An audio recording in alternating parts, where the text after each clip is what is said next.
AR Rahman, welcome to CNN News 18. Thank you. AR sir, you've always been at the forefront when it comes to innovation, and with your new venture, you're making music industry ready for the future.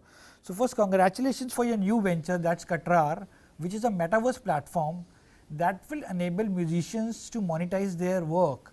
That means a singer can upload his or her song on that platform and make money from it. Please tell us more about it. See, the music industry, from no copyrights to arm twisting artists to so many different things, and getting 360 deals from artists, and then the survival of the fittest. Look, people who are talented they get left out, and then people are buying views. There's so much of things happening. The whole game has changed, and then suddenly you find something called NFT and empowering crypto stuff which comes in. It directly connects the artist to whatever they can gain and secure their lives. Because the artist's life is very volatile. You don't have, it's either you achieve so much. It's much better now. Before it was like in my movie 99 song they says like, if somebody asks what do you do and they say a musician, but no, what do you do? Second question. And internationally, everybody keeps asking this without even knowing that it's such a great profession. People earn a lot of money. At the same time, they can also be sidelined. So Katraar, when I heard about crypto, when I heard about when Hedera came to me and they said they want to do something like this and a portal, I was like, we can try many things. You never know what's going to click, and our intention is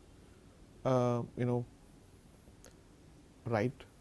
And I feel like if one such thing happens and people because in the modern world anything can change, and if they get empowered, imagine the kind of things they could do. It could go straight into art, and the parameters of art is not defined. It could be anything, which surprises which you can get. And so the definition of art is becoming like more rigid now and becomes too claustrophobic. A song or a lyric or a tune or an orchestral piece or even a lecture on raga.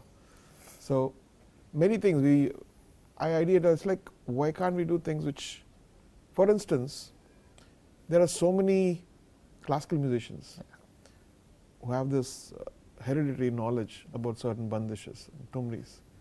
If they die, they take their art with them, the compositions with them, the style with them, unless they get a great student who's going to continue their lineage.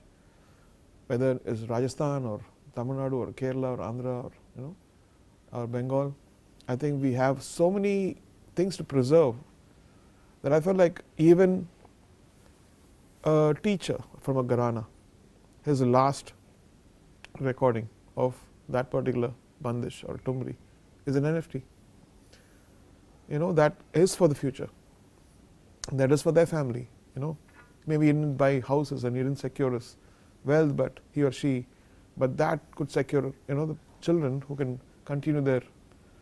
So many ideas are there, and we felt that if we can direct, we can go and put the road in the right way so people don't get exploited. So that's the idea. We are very excited about it. Also, voice cloning is the next big innovation which is being talked about right now. It means a musician can save his or her voice, and with the help of artificial intelligence, it can be programmed and can be used in the future. It simply means tomorrow, if you store AR Rahman's voice in a platform like Katraar, and a filmmaker wants to use AR Rahman's voice, say after 100 years from now, he can use it. Yeah, I think whether it's an avatar in a volumetric captured, somebody like an icon like a Rajinikanth or Amitabh Bachchan ji, and or Kamal Hassan, like a Charlie Chaplin. If we had Charlie Chaplins, now people are also with the images they're recreating those digital icons, digital. Michael Jackson. Yeah. So it's fascinating to see that, but my only worry is people might also misuse things. They put words in your mouth which you don't want to sing. So it's a very complicated word unless it's defined by the right people, and if you don't create the future, somebody else is going to create it. So that's one of the reasons why I jumped in. Not that I'm hungry for tech and everything, but I felt like nobody's doing it before it goes to the wrong hands. Let's try doing that stuff. Also, congratulations for your directorial debut. You directed your first film titled Musk, which was highly appreciated when it was screened at Cannes. The film tells the story of a little girl named Juliet and her journey. To you, what was the most challenging part of directing Musk? There was suddenly self-doubt, like, what am I doing? It felt like suddenly you're into something, and there are like hundreds of people, extras, and some of the world's best cameramen in Rome, and you suddenly feeling, oh my God, am I directing? Is it a joke? But I think because I've done it, I did a previous, and I made sure that I'm capable of doing it. I did a whole exercise before. So that led me to the confidence when people ask me questions. There were some challenging questions, like daunting questions, which I got from the actors. So I had to tell them in a way where they felt confident that I would be able to handle the show. A day before, all of them kind of ganged up and said, oh, this is not right. This is not how you do it. I said, you're talking about another system. This is another system. Nobody knows the system, and I've taken the courage to start, something like that. This is 360 VR. I've done the previous. You can watch it, and that's the testimonial thing. So I had to deal with so many different. And I asked Mani Ratnam ji, like, do actors do that to you? Always AR. They won't say this dialogue, and they say, I can't do this, and you have to just explain to them. I said, okay. I felt like I was cornered and bullied. This is, of course, a VR film. So, what was your big learning from Musk? My intention was, like, why do we always have to copy the West? Why do we not do something not just for money, but for passion, to set a new path? And that actually kind of made me work very hard. I became like a maniac. I would be watching for 4 hours, and I got even vertigo. And my wife said, what are you doing? Again, watching VR. I was watching every clip to make sure that I should not do certain wrong things, like, moving the camera and making people dizzy. And because everybody said, like, beyond 5 minutes, VR won't be working. And then now we have a 37-minute film where people are saying, oh, it's only 15 minutes. And some of them will say, they take it out and said, I take this headset out and all I see is disappointment. I want that beautiful word which you've created, kind of thing, So just, now of course that, this is not the, I kind of want to go to a different place after this, go more into, since I know that certain things are working, one more deeper into certain kind of characters which you don't see, because in 2D filmmaking, it's all very loud. And because people are watching from a distance, if you do the same thing in VR, it'll just freak you out. Yeah. It's like somebody coming and shouting or playing a trumpet in your ear so close. So everything has to change. And even the subtle, even eye moving is so powerful, immersive. I saw the very cool camera angles in it. Yeah. But is there now a plan to make another movie with this format, or now you want to make a feature film? No, I don't have any interest in. I've got a lot of stories, kind of, ideas of stories, maybe around 5 or 6, which I feel like, but it's very exhausting to do a 2D film, get the people and fighting with the finance and this but those ideas are, I feel like they're very special. And whenever the time comes, and whenever maybe my children, if they grow up and they want to make films, I'll just give those ideas to them. But I'm happy, like, for virtual reality, I think, like what I want to take some of the Indian culture and present to the to the world in a way which they've never seen. Wow. Because like our classical dance and our the spiritual aspect of which is concerned with mental health, and those are the things, because you have such an immersive experience with VR, is that there's a possibility that you can excel in that, and even if you get something out of it, it's going to be a big game changer. What's the plan to release it in India? It is an English film. It is made for international audience. Not that Indians should not watch it, because I didn't want to be questioned, the story is like this and that, and so I just felt like why confuse them with this, so that, because their expectation is always like a commercial movie, not everybody, and their questions would be, I don't think it would be appropriate. I'm just imagining. some of them watched and they've given some kind comments. Like Rajinikanth, he watched it, and he's so ahead of the game. He was like, he was blown away. He took the stuff and started hugging me, and you did this. Wow. He could never imagine me as a filmmaker. He's always seen me as a musician, and he was like, for half an hour he was just discussing about the movie. He was very kind. And Mani Ratnam ji watched it, and he had so many beautiful things to say. And that was very, very, kind. Maybe he wants to give you a next movie to direct. No. No? I love music, and if it's connected with music, I will do that stuff. And We are celebrating Republic Day this week. Your film Dil Se, which will be completing 25 years in August later this year. Dil Se's soundtrack is like that textbook that each time when you read it, you find something new. I discovered something very new recently when I was listening to the album of Dil Se. The song Satrangi Ray talks about the 7 stages of love, which actually, if you see, it encapsulates the film story and the journey of Amar, the character played by Shah Rukh Khan. How that song came into being with such a deeper meaning. I read somewhere that it has some influence of Arabic culture. No, actually, what happened was, I think we finished Bombay, and then Maniji Iruvar also, I think. And so Maniji once he came and he said like, "What is the next story?"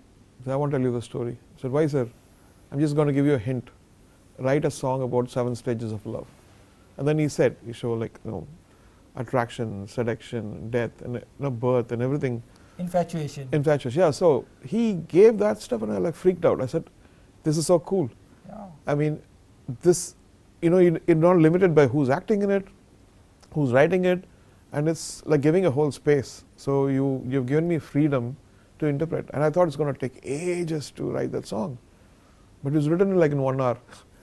So I found this like rhythm pattern of a guitar, and then when that happened, I just started. I mean, there were like in most 10 stages in it, which I chopped it and put it as a 7th stage because it ends as a death thing. Like so what I thought was going to take loads of time finished like very quickly, and he liked the whole thing, and every song was like that. I had I think Dil Se was. I usually jam and keep certain things, and I always think I'm going to do another album after Vande Mataram, and it was done for that. And then I said, no, this is a Mani Ratnam song. I played him and he loved it as usual. Yeah. And then it was Meethi Re, and then I said, why don't we put the title? And then Gulzar Sahab said, yeah, that's a good idea. Dil Se Re. Then also the song came, and then Chaya Chaya was again for Vande Mataram. I wanted an extra song, and I asked Vikwinder, can we do a song on a Sufi song kind of a thing, and so we were jamming with Baba Bulesha's jamming, and then finally it was 1 year in the box, and nobody even, because we didn't use it finally because it felt like it was out of the. Then Maniji said, I'm doing this. I said, I have a song for you, and he heard it and said, I'm going to film it on a train. Straight away, he heard it, I'm going to film it on a train, and that happened naturally. So like that, it fell on, and then when I saw the movie, it was glorious. And, yeah. Rahman sir, you always have said that visual inspires you a lot. I want to ask you, have you recently, or in your 30-year-long journey, where you watched a movie, which you're just watching it to enjoy, and you find a scene where that inspired you to compose a song for that scene, which is you're not working on that movie. Has it happened? Yeah, I think Delhi 6. Yeah. Delhi 6, I watched the movie, I was scoring it, and there was one song left. He said, when they're driving the car, I want a song. It's a bit song. So that bit song was actually Rahna Tu. Oh. So I said, there's no song. The movie talks about I'll accept you the way you are. And so immediately went to Rakesh and Prasun, they were there. I said, can we do a song like this? And Prasun was like, all songs are over, man, or something like that. And Rakesh is always like, yeah, let's try it. And so this song came in, and of course they'd finished the edit by then. So they put it on the. When it released, people started shouting, why did you put that beautiful song in that thing? Because it came late. Because I got inspired by the movie and the scenes, and then got the song. So that's one song I would say, and many other songs actually. Talking about Rahna Tu, if you go to Spotify and type Bollywood jazz, it'll show a playlist with AR Rahman's image on it. Really? Yeah, and these songs are there on the playlist, like ऐसे ना देखो from Ranjana, Yeah. तू बोले from जाने तू ये जाने ना, रहना तू from Dil Se, and मेरा नाम कीजिए. Is that the genre you enjoy the most? Jazz? Jazz is every musician, right? It's a kind of trip to play jazz, because when you go deeper in music, whether it's Hindustani or Carnatic or classical music, you want to be challenged and you want to find, which unfortunately you can't run your kitchen. I love the form of jazz, but it can't, because you become so involved, indulgent in it, that you'll start refusing to accept any other forms of stuff. You feel like it's lame. And I've felt that, and I took a conscious decision to switch. I said, this is not going to, I want to build a studio, and I want to make, the best sound equipment. I want to do an album, and so jazz is not one of those. I can't play in a hotel, in a bar to get that money. Movies are the only way. I'll just have to switch a little bit, adjust to what they cater, and then I'll off. So it's like a passion which is on the sideline. Let's talk about your music process. How often, or have you ever had a false start to a song, especially while selecting the tone for a song? Many times. Yeah. But I think unlike an independent album or something, we have a whole team which vibes to a tune. Like when the director comes in, and sometimes they said, "Oh, can you do something else?" And sometimes I'll just hum with a keyboard or loop, or sometimes I just play on the piano. And like Gajani song, Wow. that one came like a piano. I just played it on the piano. Yeah. So those chords came, everything. Then Satish Chakravarti was assisting. I told him, can you take this melody and get a voice on it, put a click onto that. Yeah. He did that, and he said it's ready. And then I went back and heard it. I said, oh my God, what is this? Wow. And even now, I think some people from abroad, some of the producers say, well, you should make an English song out of it. And I've never heard a melody like that, and so it's cool. Wow. Sir, after spending 3 decades and having championed all the genres of music, you've been giving hit tracks after hit tracks. Which songs, lukewarm response, have disappointed you, and how you dealt with it? For which one?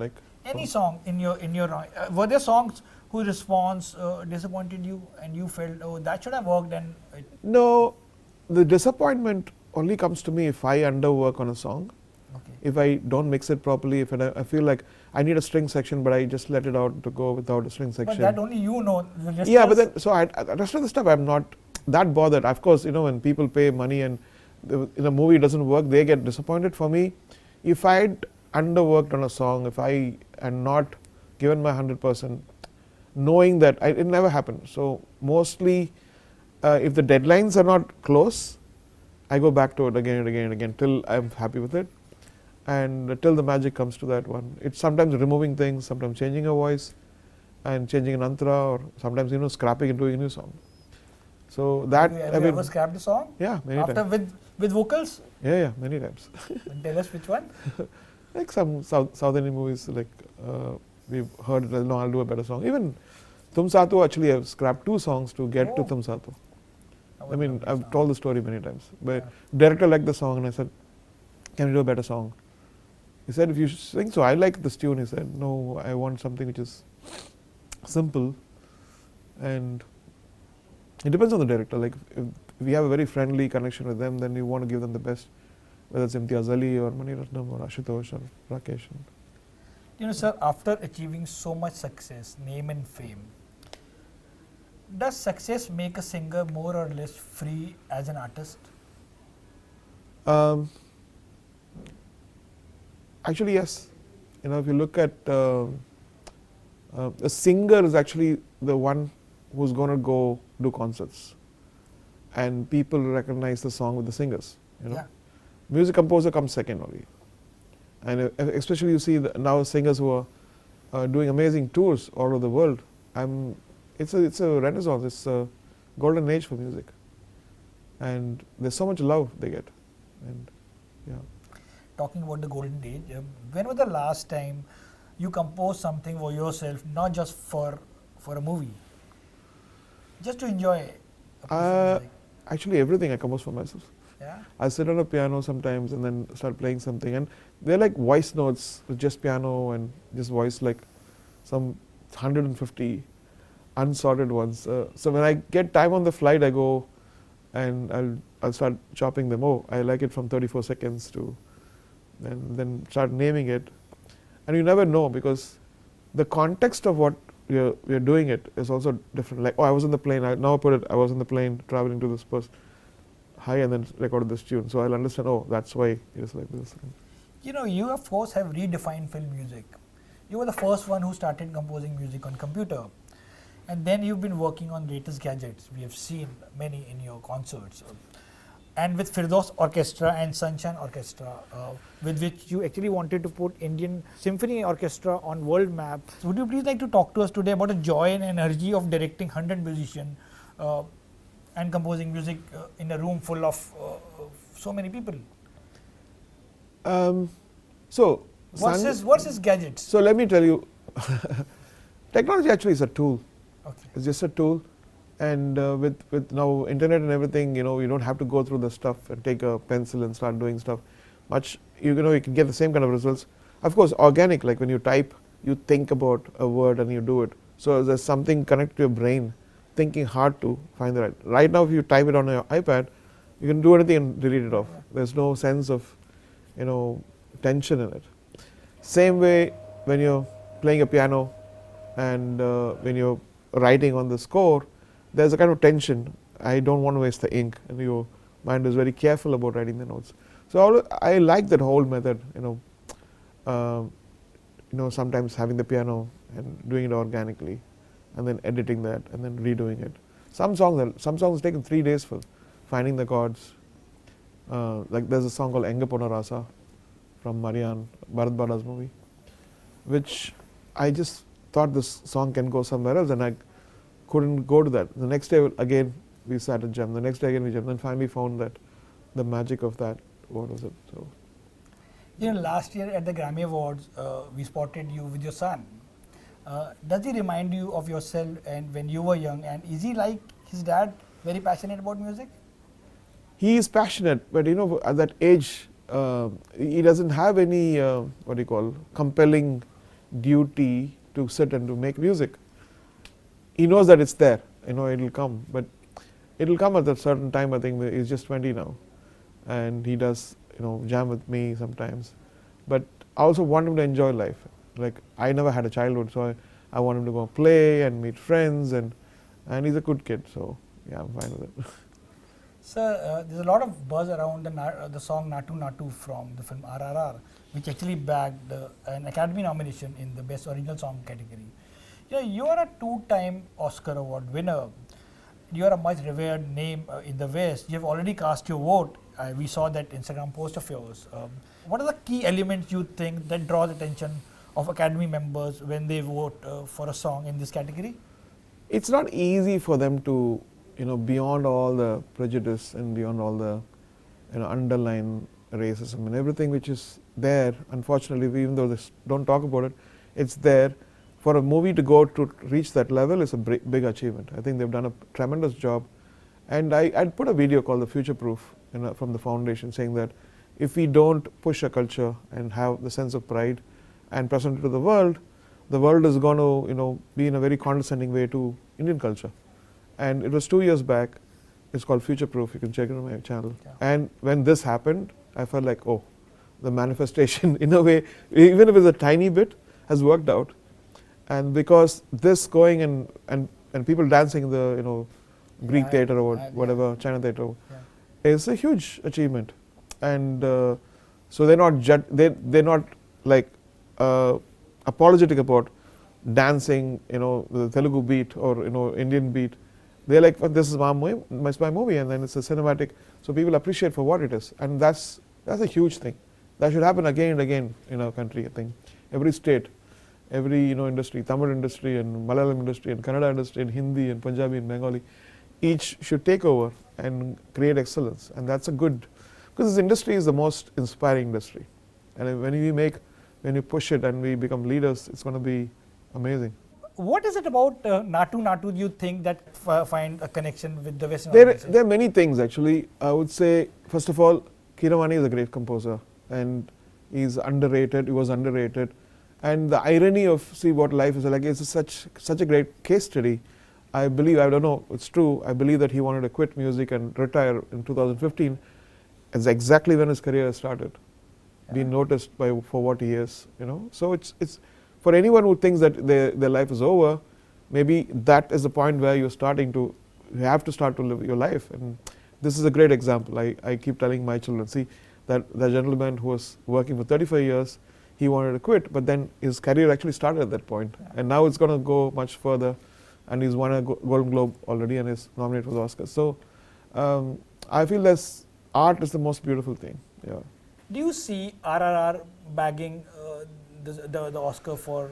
I wanted to bag it. It's anything Indian should be ruling the world. So yes, all my prayers, love for RRR. So what changed post the Oscar win for you? More offers? Not about offers. It's Acknowledgement? yeah. No, I could go to Iran and they respect you. I could go to China. They respect. I can go anywhere. And also, why not India is always excluded from the race, you know. So that way I felt like for the fellow Indians, for all the musicians, for all the people who give love to my music, I think it's a kind of acknowledgement and testimonial thing. And so I was, if not, I mean, I'm okay. I like awards, but it's not just for that. And as a cliche that you don't work for awards. Awards has to follow you. Yeah. Sometimes, you know, your most beautiful work might get noticed after like 50 years or 40 years. Who cares? As long as you're true to that stuff. So we are sitting in your studio. Studio has always been a place of great stories. Would you today like to share some of the quirkiest story from one of your recordings? The one that always makes you smile or laugh? The recent one would be like there was the movie with Mom I was doing, and then I think we had rehearsal and Jonita Gandhi was there with us. So I said, hey Jonita, can you also do this little cue I'm doing? It's and she says, yes sir, no problem. And she was sitting there, and then I was in the other studio, and then suddenly I had an idea, you know, when Sridevi is murdering, oh, you know, that happened, revenge thing happens, can we just make a sample like you're screaming from, you know, from the mind. So I said, you just scream, and then I'm going to make it as a sample and repeat that again and again. So my other assistant was sleeping, and he heard this stuff and started running. What happened? What happened? So that was I think the last quirky one I remember is that one. You know, I do this segment called My First. I just want to request you to please give us some snappy, cool answers. You know, which was the first album that you fell in love with? I think it was a Bach, switched on Bach, played on the Moog by Wendy Carlos. Yeah, he was Walter Carlos before and became Wendy Carlos later. So that I don't know what about that, you know, the fugue and all the stuff was my first. Do you remember when and how you picked up a musical instrument for the first time? My major, you know, change which empowered me to be what I am was a trip to Singapore where I bought my first sampler called S50 Roland and the microcomposer and all that. So that changed the whole, yeah. Do you remember when you realized you wanted to be a singer for the first time? Singer. I didn't want to. Like, it was on Ratnam ji. Like, I had done a Tujhe check on Dil Se, like I did one humming and I wanted to change it, of course. So I put that in as a temp and I played it to him. So I said, don't listen to that voice, I want to change it. He said, whose voice is that? It's mine, keep it. I said, please don't embarrass me. No, I want that, I like it, I'm going to keep it. Then he said, you have to sing this song, Hama Hama. Yeah. Then again, another thing is like when Tera Bina happened, I'd put Qadari's voice, you know, Qadari Mustafa. And I loved his voice. He went to the shooting. If you don't sing this song, I was fasting for Ramadan that time. you have to finish it in 3 hours, send me the song. I'm not going to shoot the song, he said. Then during Ramadan fasting, just 1 hour before opening the fast, I sang Tere Bina. So he's been amazing as an encouragement. And then Pia Haji Ali was a song which I wanted to do, because the first time when I came to Mumbai, I went to Haji Ali Saab, and then said I want to do and Khalid Saab said, can you do he said do a muqabla. I said, what are the other songs? Each composer was doing one song that for him, because they were friends. And he said, there is a Qawwali. I said, can I do the Qawwali? Wow. Then I said, okay. Do you remember when you performed live for the first time? Yes. My first performance was in a church when I was 13. So I had a teacher called Moses. And he and his son and me, we performed this. I think it was O Come All Ye Faithful. Do you remember when you heard your song in public for the first time? Ads, actually. Yeah? Yeah. Leo Coffee and All in Trendy and all coming on TV. That was cool. And also, I think, when I was 13, 14, I had played on Doordarshan, the Wonder Balloon program. So I was kind of famous all over India, because that kid with a lot of keyboards, because I had the keyboards. So even while walking, they recognized me that, he's the one. So which song was that? I think Raj Kapoor, Ilayaraja Saab's songs, and Suhana Safar, and Surme Akhiyon Mein, that. Wow. One, yeah. And finally, is Tujhe Salaam, is that one song that you mostly like to end your concerts with? Would you say that's also your favorite patriotic song? It was done with so much of love, without any hesitation or any kind of thing. So even when we play today, it's made for my voice in a way, and I've not sung it in a more perfect way, but people love the passion, including Lataji, and we've spoken about it. And even now when we perform, there's some kind of magic which happens on stage.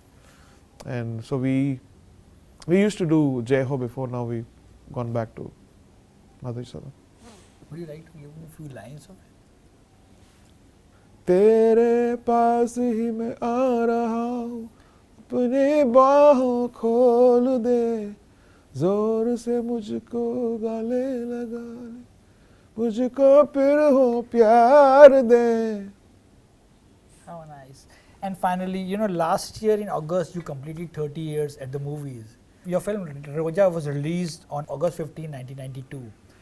One thing which has been common in all your songs is the timeless quality. Today, when you look back, how would you like to describe the first decade of AR Rahman? In that first 10 years, you gave us music for films like Bombay, Rangila, Dil Se, Zubeda, and Lagan. I think I was very lucky that there was no internet. There was no piracy of people making the MP3, or people bought the music, so they knew the value of owning something. So the memory of the music to their life's love and hope, and all that stuff actually makes those audience even more closer now. Sometimes what happens is they take that, and without knowing, they're doing a damage of saying, this is the best he has done. And I did that because I wanted to do that. I'm doing what I'm doing now is for another generation. Yeah. So when Spotify revealed all the data, I was looking at Twitter, and most of the songs so I've listened to it like 1,000 hours, and they're all the new songs for the past 6-7 years. And then I realized, if I don't have a strong mind, I could get confused. It could bring your morale down, it could bring your self-esteem down. And so I'm grateful to this audience and that audience, so it's fine. Rahman sir, many thanks for your time, and wishing you a lot of success in all your ventures. Thank you so much, and best of luck. Thank you.